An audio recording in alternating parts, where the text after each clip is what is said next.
নমস্কার দর্শকবৃন্দ। আজকে একটা গুরুত্বপূর্ণ ভিডিও নিয়ে আমি উপস্থিত হয়েছি। তো আমার আজকে কিছু একটা কথা যেটা আমি বলতে চাইছি, দেখুন, ঠান্ডা তো পড়ে গেছে। এই ঠান্ডার মধ্যে আপনাদের সকলেরই অনেক ইচ্ছা যে সুন্দরবনে যাব, ইলিশ উৎসব পালন করবে। হ্যাঁ, সুন্দরবনে তো ইলিশ উৎসব হয়ই।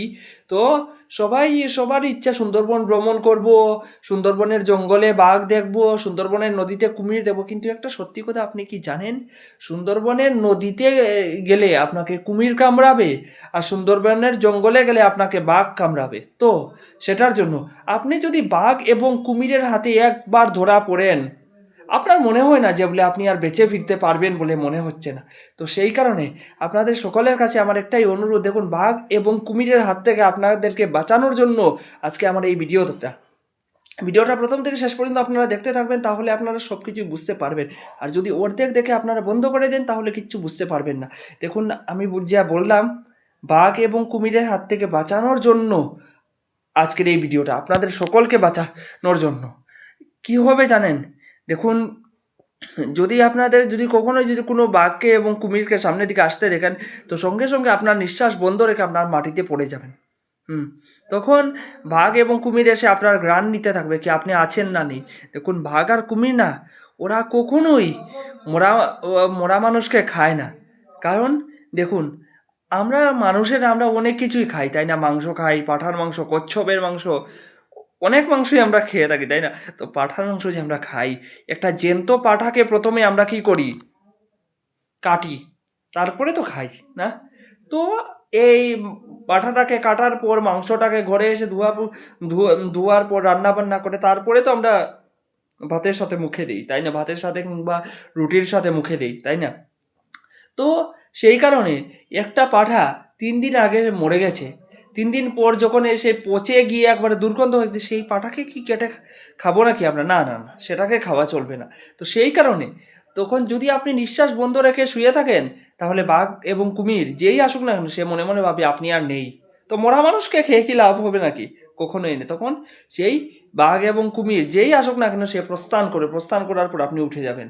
সেই কারণে যদি হয়, তাহলে কিন্তু আপনি বেঁচে ফিরতে পারবেন। না হলে এই সুন্দরবনের বাঘ এবং কুমিরের তো অনেক ঘটনা আপনি তো শুনেছেনই। বাঘ কিভাবে আক্রমণ করে সেটা তো আপনি জানেনই। বাঘ আপনি কল্পনাও করতে পারবেন না। আর বাঘ দেখুন, আপনার হলো 2টো পা, হ্যাঁ, আর বাঘের 4টে পা, কুমিরেরও 4টে পা। কি করে রক্ষা পাবেন বলুন? আপনি নদীতে সাঁতার কাটতে কাটতে এপার থেকে ওপারে যাওয়ার চেষ্টা করবেন, আর আপনাকে নিচে থেকে এসেই আপনার পায়ে কামড়ে ধরবে। আপনি হঠাৎ করে দেখবেন আপনার পা আর চলছে না। কেন চলছে না? নিচের দিকে তাকিয়েই দেখবেন নিচে কুমির, সঙ্গে সঙ্গে আপনাকে জলে টেনে নিয়ে যাবে, তাই না? কুমির কি করবে?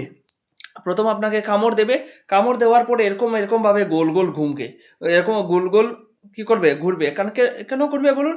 কারণ আপনার হাতের হাড়গুড় ভেঙে যায়। ভেঙে গেলে আপনি হলেন একটা কুমিরের শিকার। তখন কুমির যাতে এই শিকারটা যাতে হাতছাড়া না হয়, সেটার জন্য কুমির এরকম করবে। কিন্তু আর বাঘ কী করবে? আপনাকে উপর থেকে এসে জাম্পিং করে এসে আপনাকে ধরবে। কারণ বাঘও চায় যাতে সেই শিকারটা যাতে হাতছাড়া না হয়। সেটার জন্য মানে আপনাদেরকে দেখুন, সুন্দরবনে আপনারা অনেকেরাই ঘুরতে যাবেন। তো ঘুরতে গেলে বাঘ এবং কুমিরের হাত থেকে কিন্তু আপনাদেরকে কিন্তু বেঁচে থাকতে হবে। যদি বাঘ এবং কুমির আপনাকে ধরতে পারে, আমার তো মনে হয় না আপনি বেঁচে ফিরতে পারবেন বলে। তো সেটার জন্য আজকে ভিডিওটা বানালাম, আপনাদের সকলকে বাঁচানোর জন্য। ঠিক আছে?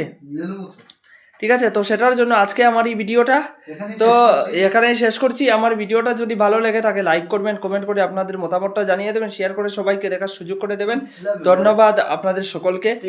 আর আর আপনাদেরকে আজকে আরেকজনের সাথে পরিচয় করিয়ে দিচ্ছি। আমার লজ্জা করছে।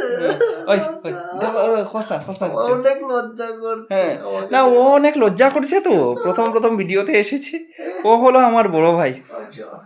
তো ঠিক আছে, ততক্ষণ পর্যন্ত ভালো থাকবেন সবাই। Good night. দেখা হচ্ছে পরের ভিডিওতে। ঠিক আছে।